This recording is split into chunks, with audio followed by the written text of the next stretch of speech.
Welcome. This is the Michael Rothman welcoming you to episode 7 of the Michael Rothman podcast. This episode will be a continuation following episode 5, and that is the origin, the development of the Rothman Index. How was it created? How was it derived? Why is it unique? But let me also start with my disclaimer. The opinions expressed in this podcast are mine and may or may not be in line with those of my employer, Space Labs Healthcare. Okay, back to the Rothman Index. And we had to bridge quite a gap, and that was the gap between showing how this was possibly useful, possibly a good measure of patient acuity when we looked at a population of 70 patients from a cardiac step-down unit, to something which could be viewed as generally useful for all patients in all hospitals. We came across the set of data that was available in EMR called a nursing assessment. And what we found was that nurses provide a very structured evaluation of the patient's condition at least once each 12-hour shift, if not more. And they rate each of about a dozen physiological systems as either having met or not met a minimum standard. As an example, the minimum standard for the gastrointestinal assessment is that patient's abdomen must be soft and non-tender. And if all of these things are true, then you've met the minimum standard. If any one is not true, then you've not met the minimum standard. It turns out these nursing assessments are absolutely key in what we have developed. We, as an organism, seek to maintain our key operating parameters within a reasonable range. Those are the vital signs. Your respiration rate, your pulse, your blood pressure, your temperature. And to do that, the body will sacrifice other capabilities. And what you do is you accumulate what I call functional fails. Your vital signs are still hanging in there. So if you're using a patient acuity score, which is basically dependent on looking at vital signs, you're not going to see anything at this point. But what is happening is decompensation, as probably all of you who are listening to this know, is when there's a crisis, when there's a catastrophe, when the system fails, when blood pressure plummets, your heart races, you're panting, your temperature may spike, your temperature may fall, but it is a crisis. And the body has tried to maintain homeostasis, tried to maintain its operating parameters, and all of a sudden it can't. It fails. That's decompensation. And unless the patient gets help in short order, there's going to be a very negative outcome, possibly death. But the flip side of decompensation is compensation. The body is compensating for the challenges that it's facing. And it restricts blood flow to certain areas of the body. It shuts down digestion. It reduces blood flow to the brain. And it does what it can to maintain these operating parameters. And what we see in these functional fails are picked up by the nurses. So what are these typical functional fails? Patient stops eating, which I've spoken to a lot of nurses and doctors, and they are concerned when a patient stops eating. It's really a general indication that the patient feels lousy. And why is that? Patient may get confused. They may become incontinent. They may develop edema. Their digestion shuts down. They have trouble walking. All of these things are picked up by the nurses as they do what is called the head-to-toe nursing assessment. And these are true early indicators that things are going wrong. Now, it is not always so that if you have functional fails, the inevitable result is a crisis.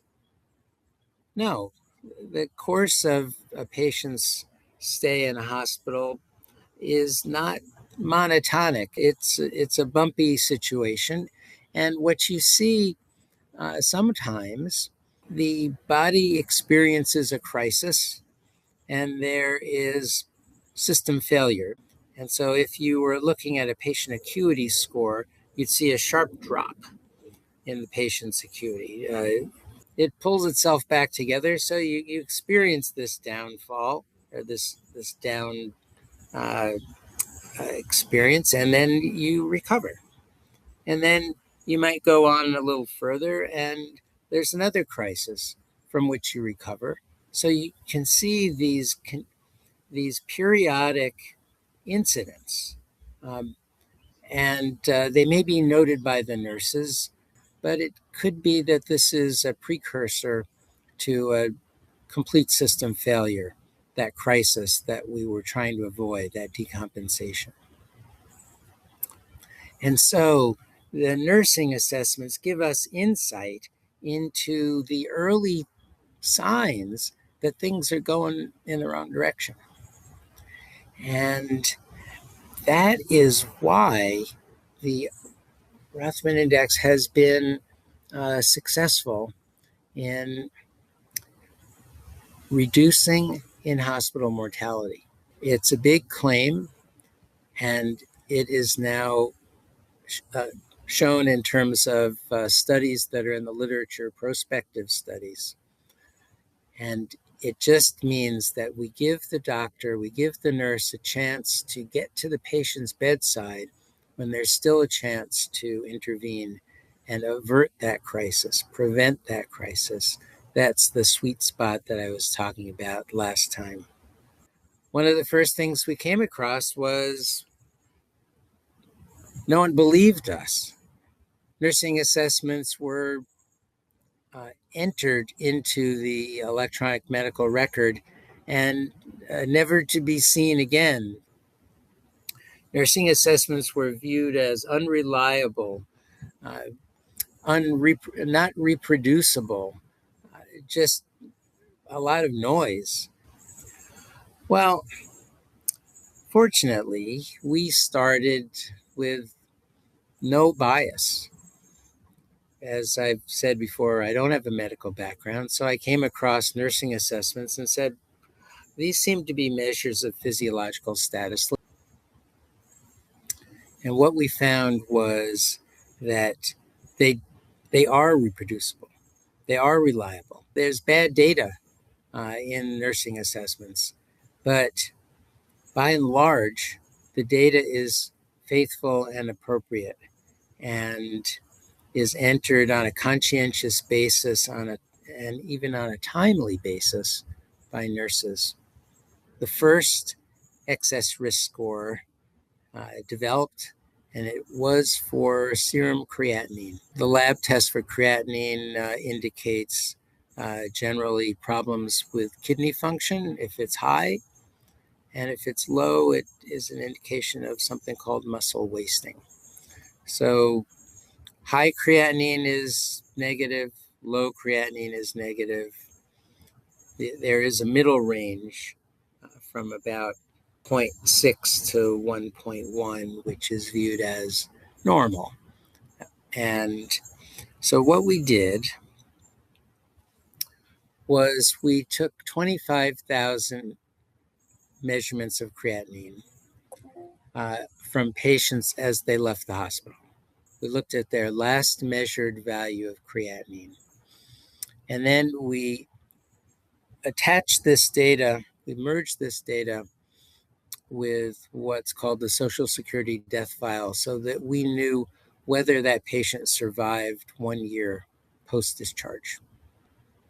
We then ordered them from low creatinine to high creatinine and bucketed them so that we took all the measurements between 0.1 and 0.2, and we calculated what the average mortality was, the average 1 year mortality for that group, what you see in the graph, a U-shaped curve.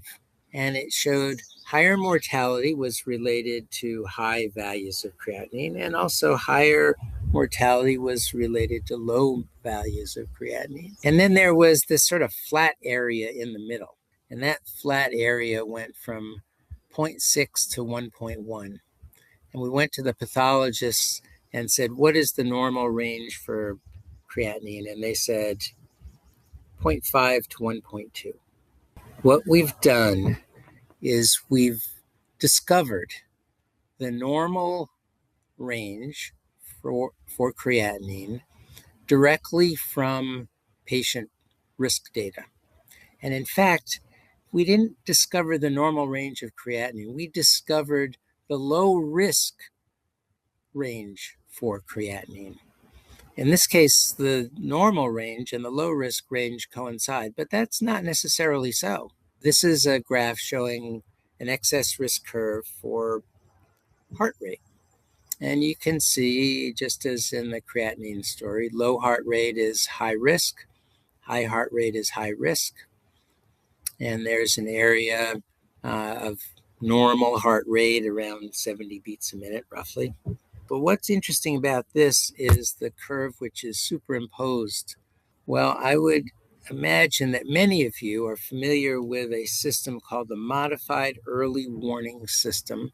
It was developed about a little more than 25 years ago in the UK by a gentleman by the name of Chris Suby. And its goal was to identify those patients in a med-surg unit who were at risk of cardiac arrest so that they might be preemptively moved to an ICU where if they did have a cardiac arrest, they had a greater chance of being revived. That was the logic. And it was based on the medical experience, the knowledge of a group of intensivists. So you can view this as expert opinion. It looks as though our excess risk curve was drawn through the step function. We reproduced this expert knowledge without being experts, directly from the data. So not only could we find the normal or low risk part of a curve, we could appropriately find the increase in risk as you deviate from that normal range. And that was also very exciting. Let's develop excess risk curves for everything, and we did. We created a whole host of excess risk curves, and we went through a process of winnowing them down to identify those that were most significant in terms of giving us a signal. As you see in this new image, there are a set of excess risk curves. There's one for heart rate, there's one for creatinine, and there are also excess risk curves for nursing assessments. Well, how does that work? They're binary. Well, what we did was we said, all right, what is the risk for failing your final nursing assessment, your final gastrointestinal nursing assessment, versus passing it at discharge? And what we saw was there was an increase in risk, which was associated with failing that gastrointestinal assessment.